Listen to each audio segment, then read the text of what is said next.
नमस्कार दोस्तों, स्वागत है आपका हमारी आज के इस न्यूज़ वीडियो में। दोस्तों आज 30 सितंबर दिन बुधवार सन 2020 का दिन हो गया है। बात करेंगे आज के इस मुख्य खबरों के बारे में और आज के मुख्य समाचार के बारे में, आज के सभी बड़ी खबरों के बारे में, जो कि सभी बड़ी खबरें आपके काम की, इसीलिए वीडियो को आप जो है अंत तक देखते रहना। तो सबसे पहले शुरुआत करते हैं कोरोना वायरस के ताज़ा अपडेट से, ताज़ा स्कोर से, ताज़ा लाइव स्कोर से। तो भारत में अभी तक कोरोना के टोटल मरीजों की संख्या बढ़कर अब 59,04,392 हो गई। इसके अलावा मरने वाले मरीजों की संख्या बढ़कर 93,424 हो चुकी है। इसके अलावा ठीक होने वाले मरीजों की संख्या बढ़कर 48,49,114 हो चुकी है। इसके अलावा जो अभी भी वायरस से संक्रमित बचे हुए मरीज हैं उनकी संख्या बढ़कर 9,61,020 हो चुकी है। और हाँ भाइयों, sorry for the background noise, क्योंकि यहाँ पर मेरे यहाँ अखंड पूजा का जो एक कार्यक्रम हुआ, फिर भी मैं आपके लिए वीडियो बना रहा हूँ। इसी बात पर एक लाइक ज़रूर कर दीजिएगा। बढ़ते हैं अगली खबर की तरफ। तो दोस्तों 1 तारीख से भारत में त्योहारों का उत्सव शुरू होने वाला है। इसी के साथ ही उत्तर प्रदेश की योगी सरकार ने त्योहारों को लेकर एक बड़ी गाइडलाइन जारी की है। तो जानते हैं इस गाइडलाइन के बारे में विस्तार से। दोस्तों अगले महीने की 17 तारीख से दुर्गा पूजा उत्सव शुरू होने वाला है, लेकिन इससे पहले उत्तर प्रदेश मुख्यमंत्री योगी आदित्यनाथ ने एक बड़ा ऐलान किया है। देश के साथ उत्तर प्रदेश में लगातार बढ़ते कोरोना वायरस संक्रमण के कारण सीएम योगी ने घोषणा की है कि इस पर्व के मौके पर राज्य में कोई भी सार्वजनिक कार्यक्रम नहीं होंगे। इसी के साथ ही में दोस्तों सीएम योगी ने कहा है इस साल राज्य में सड़कों पर कोई भी दुर्गा पूजा उत्सव नहीं मनाया जाएगा। उन्होंने राज्य की जनता से अपील की है वो अपने घरों में दुर्गा माँ की प्रतिमा स्थापित करें। सीएम ने ये भी कहा है वैसे नवरात्रों में कड़ी शर्तों के साथ रामलीला के मंच को अनुमति दी जाएगी। इसके अलावा बढ़ते हैं आज की अगली खबर की तरफ। 1 अक्टूबर से होने वाले हैं ये बड़े बदलाव, पड़ेंगे आपकी सीधी जिंदगी पर असर, सीधे पड़ेंगे आपकी जेब पर असर। ये तो सब जानते हैं कि तेल मार्केटिंग कंपनियां हर महीने की पहली तारीख को एलपीजी, रसोई गैस सिलेंडर और हवाई ईंधन की नई कीमतों की घोषणा करती हैं। पिछले कुछ महीनों में कीमतों में काफ़ी उतार चढ़ाव देखने को मिल रहा है। 1 अक्टूबर को भी एलपीजी की कीमतों में बढ़ोतरी या फिर घटोतरी देखी जा सकती है। इसके अलावा 1 सितंबर से लगवानी होगी अपने कार में हाई सिक्योरिटी नंबर प्लेट। 1 अक्टूबर से दिल्ली में गाड़ियों पर हाई सिक्योरिटी नंबर प्लेट अनिवार्य कर दिया गया। जो गाड़ियां अप्रैल सन 2019 से पहले की हैं उनके लिए ये नंबर प्लेट गाड़ी पर होना ज़रूरी है। प्लेट ना होने की सूरत में 1 से 5,000 रुपये का चालान लगेगा। इसके अलावा ही दोस्तों ड्राइविंग लाइसेंस और ई चालन के नियमों में काफ़ी बड़ा बदलाव देखने को मिल रहा है। आपको बता दें कि केंद्र सरकार ने मोटर वाहन नियम 1989 में भी संशोधन किया था। एक सूचना प्रौद्योगिकी पोर्टल के माध्यम से अक्टूबर सन 2020 से ड्राइविंग लाइसेंस और ई चालन संबंधित वाहन संबंधी दस्तावेजों का रखरखाव किया जाएगा। एक बयान में कहा गया कि वाहन दस्तावेजों के निरीक्षण के दौरान इलेक्ट्रिक माध्यम से वैध पाए गए वाहनों के दस्तावेज के बदले भौतिक दस्तावेजों की मांग नहीं की जाएगी। और आपको बता दें कि ड्राइविंग के साथ मोबाइल का इस्तेमाल भी अब हो सकेगा। जो सबसे बड़ी परेशानी हुआ करती थी अब वो ख़त्म होने वाली है। नए नियम के अनुसार गाड़ी चलाते समय हाथ में मोबाइल फ़ोन का इस्तेमाल कर सकते हैं, लेकिन ज़्यादा खुश होने की बात नहीं। इसका इस्तेमाल केवल रूट नेविगेशन के लिए किया जाएगा। ड्राइविंग करते समय मोबाइल से बात करने पर 1,000 से 5,000 रुपये तक का जुर्माना लगाया जा सकता है। इसके अलावा 1 अक्टूबर से विमानों के नियमों में भी काफ़ी बड़ा बदलाव देखने को मिल रहा है। 1 अक्टूबर से गो एयर की दिल्ली आने वाली और यहां से उड़ान भरने वाली फ़्लाइट्स अब टर्मिनल 2 से चलाई जाएंगी। किसी भी तरह की असुविधा से बचने के लिए हवाई कंपनी ने यात्रियों के लिए विशेष फ़ोन नंबर और सलाह जारी की है। गो एयर ने यात्रियों को सलाह दी है कि घर से निकलने से पहले वे अपनी फ़्लाइट और टर्मिनल को चेक कर लें। इसके अलावा आपको बता दें कि हलवाइयों को भी चेतावनी दी गई। अब ये फैसला काफ़ी सोच समझ कर लिया गया है कि क्योंकि त्यौहार में सबसे ज़्यादा शिकायतें खराब मिठाई की दर्ज की जाती हैं। ऐसे में अब हलवाई बासी मिठाई नहीं बेच पाएंगे। केंद्र सरकार ने 1 अक्टूबर से एक नया नियम लागू करने का फैसला किया। इसके तहत मिठाई बेचने वाले दुकानदारों को अपने सभी उत्पादों पर एक्सपायरी डेट डालना अनिवार्य होगा।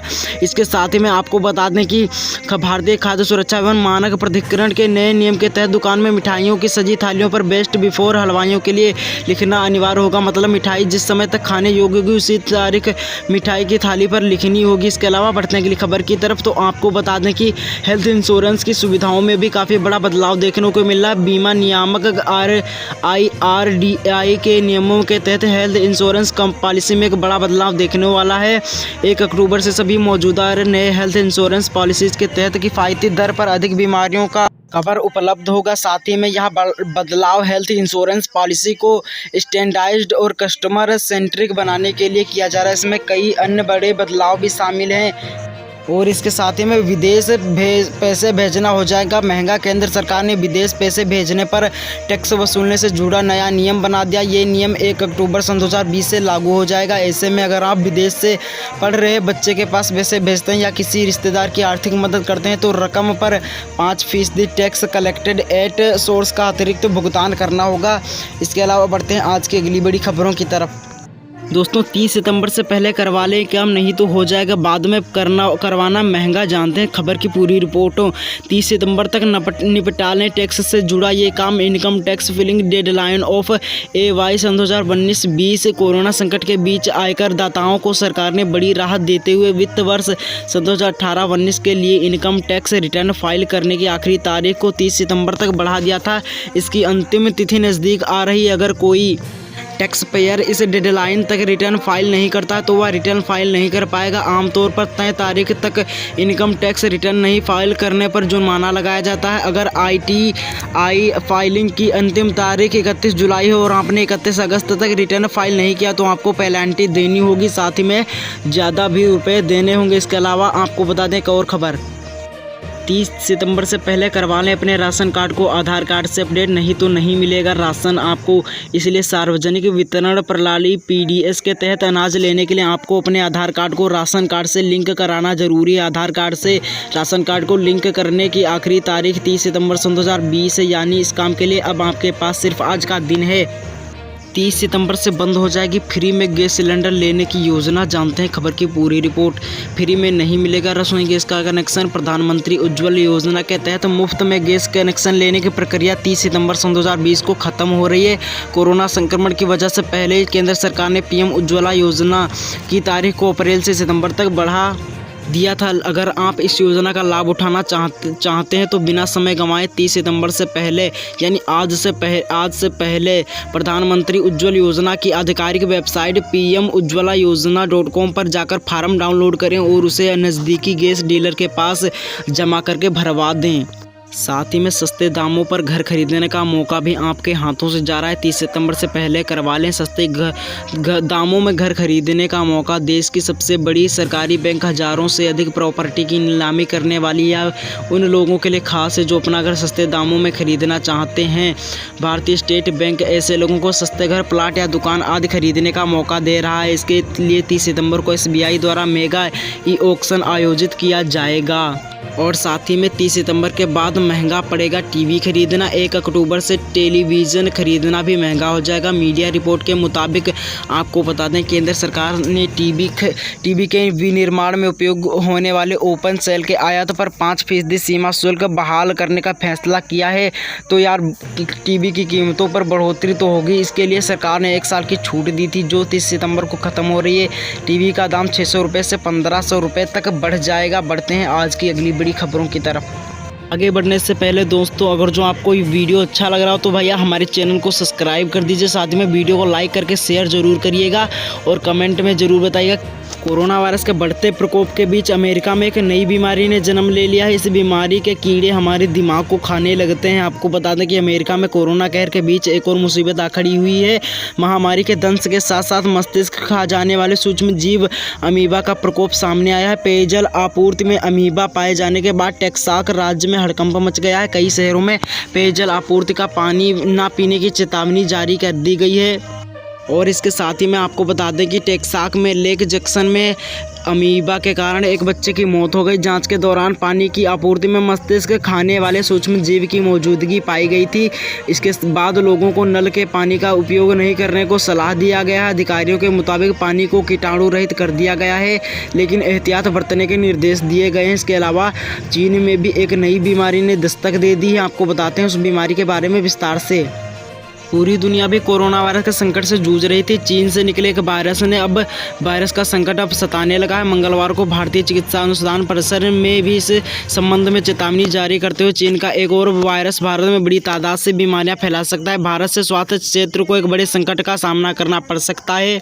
आपको बता दें कि क्यों वायरस बच्चों को बनाता है निशाना। भारतीय चिकित्सा अनुसंधान परिषद ने चेतावनी दी कि चीन का केट क्यू वायरस भारत में बुखार से संबंधित कई अन्य बीमारियां फैला सकता है।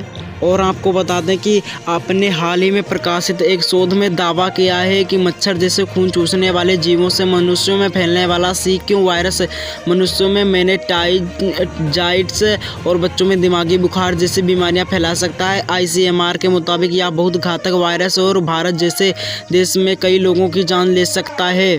दोस्तों, हो सकता है ट्रेनों का टिकट महंगा 35 रुपये से 70 रुपये तक हो जाएगा महंगा। ट्रेन में यात्रा करना अब आपकी जेब को भारी पड़ सकता है। आने वाले दिनों में रेलवे टिकट 35 रुपये तक महंगा हो सकता है। इस बढ़ोतरी पर जल्द ही सरकार की मुहर लग जाएगी, यह दावा एक रिपोर्ट में किया गया है।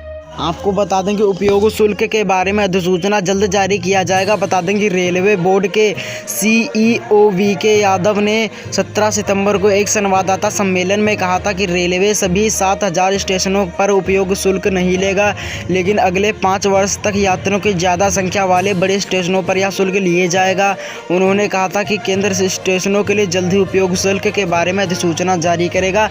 बात करते हैं अगली बड़ी खबर की। भारतीय सरकार का किसानों को एक बड़ा तोहफा, प्रधानमंत्री किसान सम्मान निधि योजना के अतिरिक्त भी किसानों को मिलेगा 10,000 रुपये सालाना। प्रधानमंत्री किसान सम्मान निधि योजना के तहत ज़रूरतमंद किसानों को हर साल 6,000 रुपये की आर्थिक मदद दी जाती है। ये पैसा साल में 3 किस्तों में 2-2 हज़ार रुपये की 3 किस्तों में सीधे उनके बैंक खातों में ट्रांसफ़र किया जाता है। अब इसी तर्ज पर एक नई योजना शुरुआत की गई है, जिससे किसानों को PM किसान के तहत मिलने वाले 6,000 रुपये के अलावा सालाना 4,000 रुपये और मिलेंगे, यानी किसानों को साल में कुल 10,000 रुपये की मदद मिलेगी। मध्य प्रदेश के मुख्यमंत्री शिवराज सिंह चौहान ने मुख्यमंत्री किसान कल्याण योजना चालू की है। इस योजना के तहत राज्य के लाखों किसानों को अब हर साल 4,000 रुपये की अतिरिक्त मदद मिलेगी। आइए जानते हैं इस योजना के बारे में विस्तार से। दोस्तों, तो आपको बता दें कि हाल ही में चौहान ने ऐलान किया कि मुख्यमंत्री किसान कल्याण योजना के तहत 1,75,000 किसानों के खाते में हर साल 2 किस्तों में 4,000 रुपये ट्रांसफ़र किए जाएंगे। केंद्र सरकार PM किसान योजना के तहत हर साल 6,000 रुपये की वित्तीय सहायता दे रही और अब राज्य सरकार किसानों को 4,000 रुपये और देगी। इससे राज्य के 1.75 लाख किसानों को सालाना 10,000 रुपये मिल सकेंगे। इसके साथ ही मैं आपको बता दें कि पंडित दीनदयाल उपाध्याय के जन्मदिन यानी 25 सितंबर से मुख्यमंत्री किसान कल्याण निधि का भी किसानों के खाते में पैसा जाने लगा है। इसके तहत 26 सितंबर से 2,000 रुपये की पहली किस्त किसानों के खाते में ट्रांसफ़र होने लगी है। बता दें कि इस योजना के तहत पहली किस्त 1 अप्रैल से 31 अगस्त तक दौरान दी जाएगी, जबकि दूसरी किस्त का भुगतान 1 सितंबर से 31 मार्च के बीच होगा।